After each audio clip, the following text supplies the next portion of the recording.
Indirect fire is one of the most polarizing parts of 40k. People love it or they hate it. But indirect fire can also be a bit of a trap.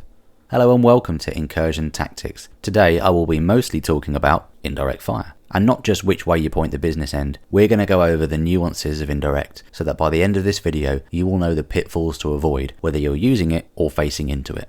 Often the units with indirect fire are essentially a gigantic cannon, so a common conclusion is that these artillery pieces and indirect units will do the heavy lifting in your list. But this can be a fallacy. Yes, guns go boom, and whilst I really enjoyed this comment when I asked about doing a video on indirect, there is a surprising amount of play that goes into getting the most out of these units.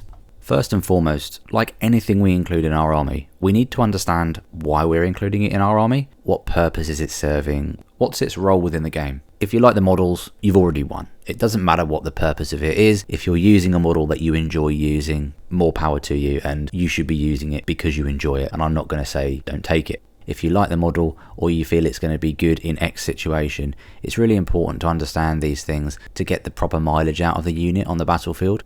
Real consideration needs to be made into why we've put these things in our army and what problem is it solving. A really good example for this at the moment is the Manticore. Manticore saw a points increase in the recent balanced data slate, but it still has a relevant place in the meta with its flat 3 damage and re-rolling all hits on infantry, as a lot of problematic units are multiple wound models with high toughness, and so the Manticore fits really nicely into this role of efficiently clearing out things like Terminators, Chosen, all of that good stuff that is really good at staging in the mid-board behind a line of sight blocking piece of terrain, jumping out and causing all sorts of problems for its opponents. And the Manticore excels at just pummeling these units into nothingness. When a Manticore starts shooting, every failed save is dead models versus something like a Wyvern.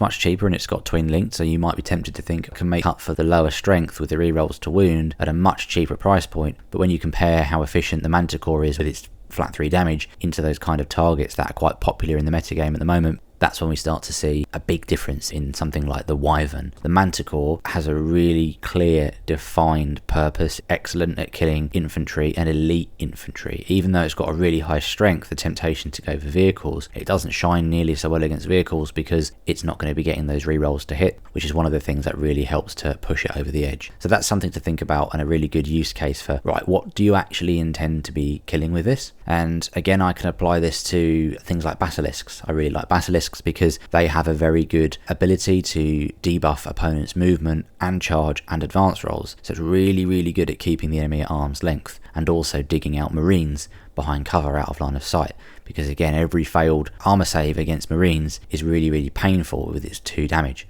So I've got, when I take a unit like a basilisk in my army, a really clear, defined purpose for that unit. And that's the sort of thing we want to be challenging ourselves. So rather than just adding units in and calling it a day, think about what they're doing and the impacts they're going to have in your game. What difference does it make in our list? So once we've figured out sort of what the purpose is of these units, it's remembering as well to not get too attached to a potential outcome. It's very easy when we're rolling a random number of shots for these artillery pieces to roll really low. Often they will under-deliver on our expectations. Our opponent can sometimes inadvertently big that up for us. My goodness, they've got all these artillery pieces, I am going to get flattened. And then you go to shoot the Manticore and it rolls ones. That's a thing that can happen. So it's really important not to lose sight of the support function that artillery and indirect fire truly is. Yes, it can spike. Yes, it can absolutely devastate units when we roll well.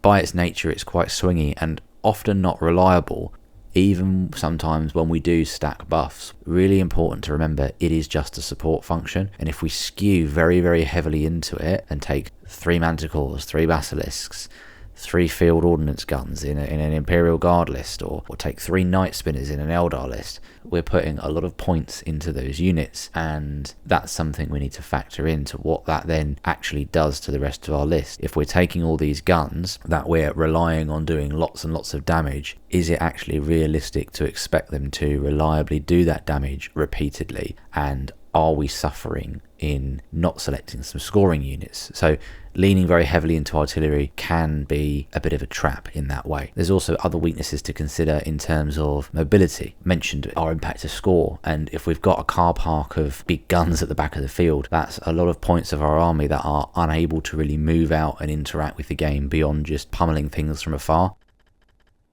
Very, very shortly, I'll be completing the process to get members only content up and running. I've already got one video from last week, and there'll also be some further content on Indirect in the members only section as well. So if you want something a little bit extra on top of what I'm giving on these free videos, then please do become a member and support the channel, and you'll have access to all this awesome additional content. Not going to be taking anything away from the videos that I produce here. This is just a little something extra for those that are wanting to support the channel in that way. Now back to the video.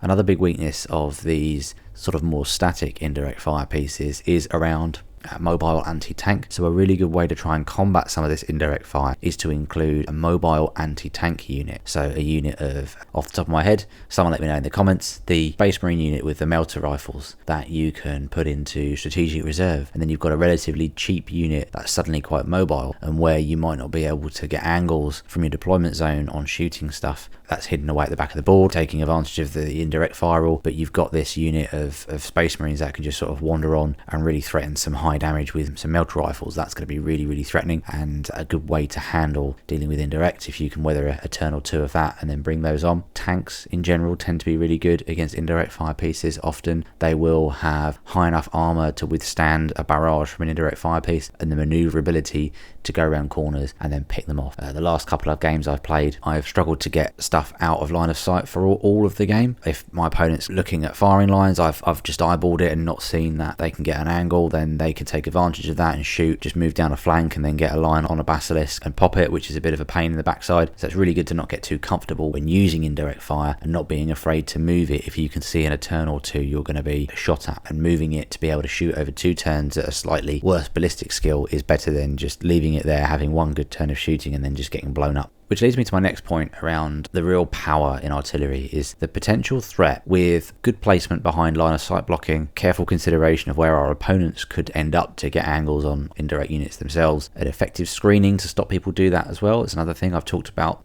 getting angles and moving and screening in multiple videos, which I'll post the links for in the description below, to really kind of bring those concepts to life if you haven't already watched those videos. But really thinking about those things to prevent our opponents getting to our indirect fire units so that we can have those 5 full turns of unimpeded activation. If we think about our uses of units over 5 turns, it's not often that all of our stuff will get to shoot or fight over 5 turns, but things like indirect fire really do threaten that. So a manticore, a night spinner, shooting over 5 turns in the game is a lot to have to kind of factor in and calculate, and then think, you know, I've got a unit here which could be quite survivable behind a ruin, but actually if I've got a lot of indirect fire pummeling at a full 5 turns, they're just not going to survive necessarily, and I need to really think about that and act accordingly. Maybe that means that as a person not taking indirect fire, that changes how we have to approach the game and think about, okay, if someone's got a lot of indirect and my game plan is to sort of stage in the center and just trade off with small units, be quite maneuverable, get to places, be a bit of a nuisance, I'm not probably going to be able to execute that plan so much if you're just getting absolutely pummeled by artillery. So maybe that means that you have to consider being a bit more aggressive, being the aggressor in that matchup and coming out a bit further and getting into the enemy lines to try and threaten and deny primary a bit more aggressively than what you would normally like to do. So thinking about the impact that artillery will have over a 5-turn game and how that affects your game plan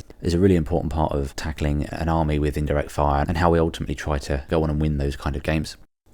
One other nuance to using indirect is the order in which we shoot. Often indirect fire has very, very long ranges. Be selective with how we're activating certain units and shoot with the units that only have one target or limited targets first, and then leaving it to the artillery to decide what they're then going to pick up and tidy up. Again, bringing it back to that support function that I mentioned before, not relying on the artillery to fully clear out units and solve problems for us, but working in concert with the rest of our army that done some damage here and there, then that gives us more information, that gives us the flexibility to shoot with the guns that can hit multiple different targets. If we haven't quite done enough with a unit with shorter range, okay, we might then need to lean on an artillery piece or an indirect fire piece to just finish that unit off to really make sure we've got that kill and that we don't have to worry about that problem in the game. So it's a really nuanced way of using artillery and not just blasting away, and actually thinking where we can sort of save those shots for where we need them the most, as we've got that really good flexibility. And that's a really important part of indirect fire that is often overlooked, is that flexibility, and weaving that into how we assess different targets, talk about prioritization of targets, which is an important part of shooting and something that I also cover off in this video. If you want to learn more about target priority, shooting phase tips, then check out my video here. In the meantime, thank you very much for watching. Keep rolling those dice and stay tuned for more.